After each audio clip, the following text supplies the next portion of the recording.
Oo mga babayan, pumaliktad na si General Torre at tilang nilalaglag niya na itong si Bongbong Marcos. Ngayon mayroong bagong post at ito'y viral at talagang kumakalat na kung saan nagsalita na itong si General Torre patungkol nga sa darating na rally bukas at panawagan niya na talagang dapat ang tapwakasan yung na nangyayaring korupsyon sa ating bansa ngayon mga kababayan. Ito pakikita ko sa inyo mga kababayan para rinig ko sa inyo yung viral video ngayon nito ni General Torre. Galit na ang mga tao sa korupsyon. Sawang-sawa na rin tayo sa mga panlilinlang.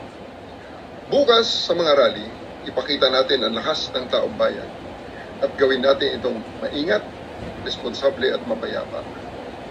Ating tandaan, ang tunay na pagbabago ay hindi nagsisimula sa karahasan, kundi sa pagkakaisa. Ito po si General Nicolas Torre III, kasama nyo, laban sa korupsyon at pang-aapi. Naku, yan na mga kababayan, Galit na ang mga tao sa korupsyon. Sawang-sawa na rin tayo sa mga panlilinlang.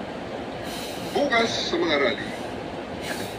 Yan, doon tayo mga kababayan, sabi niya, sawang-sawa na tayo sa panlilinlang. Ayan, sino bang tinutukoy yung panlilinlang dito mga kababayan? Diba? Simple sa gobyerno, Sino bang, ba't ba nagkakaroon tayo ng rally sa September 21? Dahil nga sa korupsyon, dahil sa gawa nitong administrasyon na ito mga kababayan. At yan nga, sabi ni General Torre ay wakasan na itong ginagawang panlilinlang. Ayan, ibig sabihin, nililinlang tayo, At alam ni General Torre na tayo nililinlang lamang nitong ating administrasyon, itong ating gobyerno na ito mga kababayan. Kaya yan, at napakagandang balita kasi hindi lang tayo ang namumulat sa katotohanan, kundi si General Torre ay nagsalita na at namulat na rin sa katotohanan, At kasi nga totoo lang, talagang nilaglag ito ni Bongbong Marcos si General Torre na to Tutuusin, grabe ang sakripisyo nito ni General Torre, Halos ang buhay niya ay binigay niya dito kay Bongbong Marcos para magserbisyo.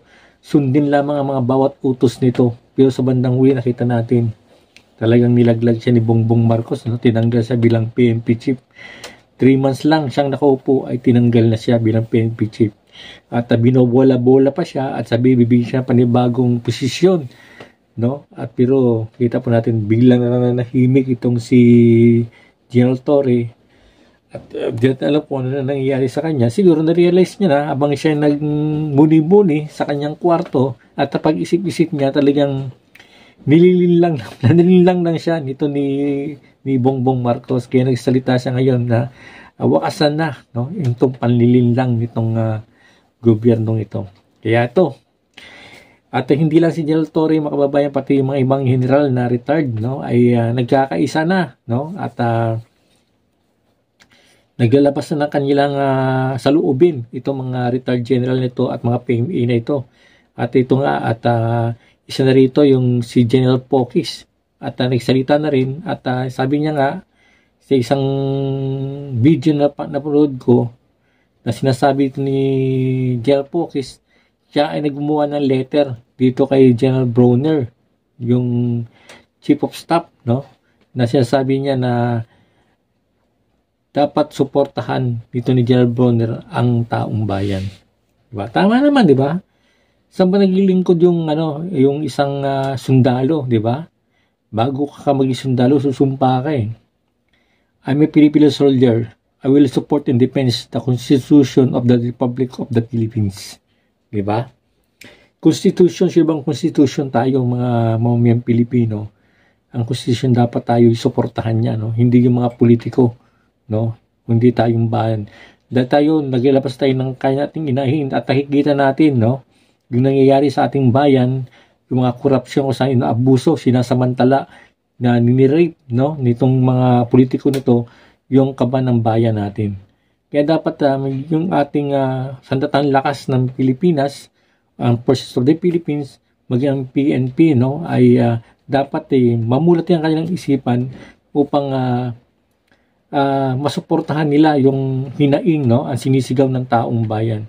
Pero sabi nga ni General Pokis ay kung ano nararamdaman natin ngayon, no, bilang isang Pilipino na kung saan parang inaabuso na tayo ng gobyerno nito, ay ganun din ang mga AFP at saka PNP ay nararamdaman din nila yung matinding ginagawa ng ating gobyerno ngayon, no? Matinding korupsyon, ano? Pagtaas ng mga bilihin, kasi ang mga bawat pamilya nila, asawa at mga anak nila, ito ay mga taong bayan din, mga kababayan.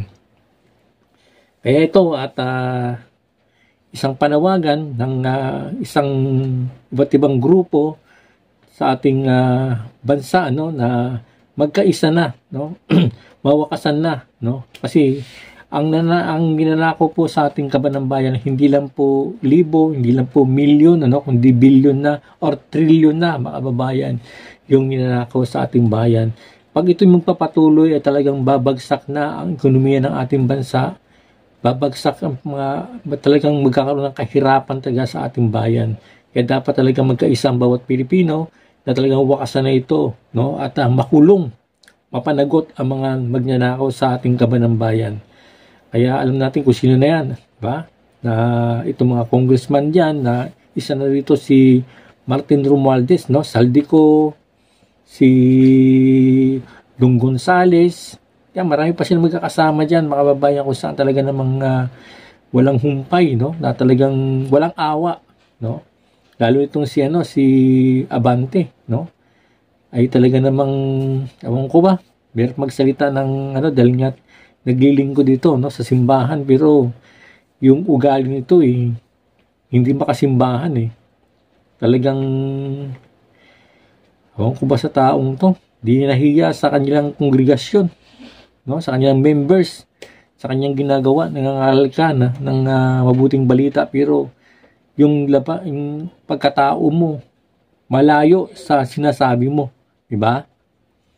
Kaya yan, mga kababayan, bukas, no, at ngayon gabi, no, at abangan po natin bukas kung ano pong mangyayari.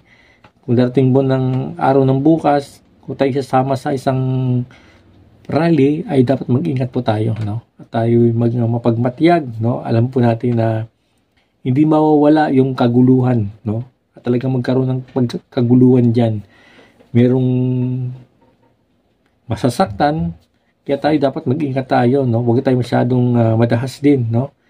At medyo umiwas tayo kung saan nakikita natin na delikado tayo. Kasi dahil pag sa gitna tayo ng kaguluhan ay pwedeng maipit tayo, hindi tayo makalabas doon at masaktan lang tayo, mga kababayan.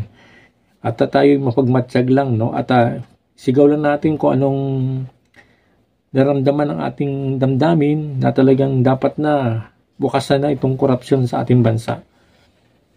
At yan nga, manawagan ng bumaba na itong Pangulong Bongbong Marcos, no, sa kanyang bilang Pangulo natin. Bumaba na siya, no. At ito nga, aasahan natin, mga kababayan, kung saan magkaroon ng kaguluhan, huwag naman sa magdeklara ng martial law itong si Pangulong Bongbong Marcos.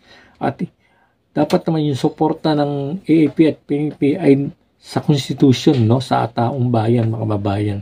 Kasi alam po natin hindi may iwasan to na magkaroon kaguluhan, lalo nito makakalibang grupo, may mga plano yan, no, para guluhin, no, yung rally bukas para mapilitan itong si Bongbong Marcos na magdeklara ng martial law nga.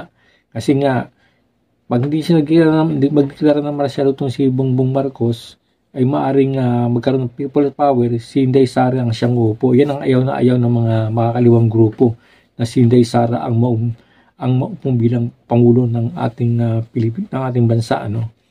Kaya yan, hanggang dito na lang, mga kababayan, ang ating update sa araw na ito. Sana po bukas, ingat po tayo kung tayo sasama ng rally at labas lang natin ang ating nararamdaman sa nangyayari sa ating bansa, no, at mapanagot itong mga magnanakaw sa ating kaban ng bayan. Maraming salamat po. God bless po and bye-bye.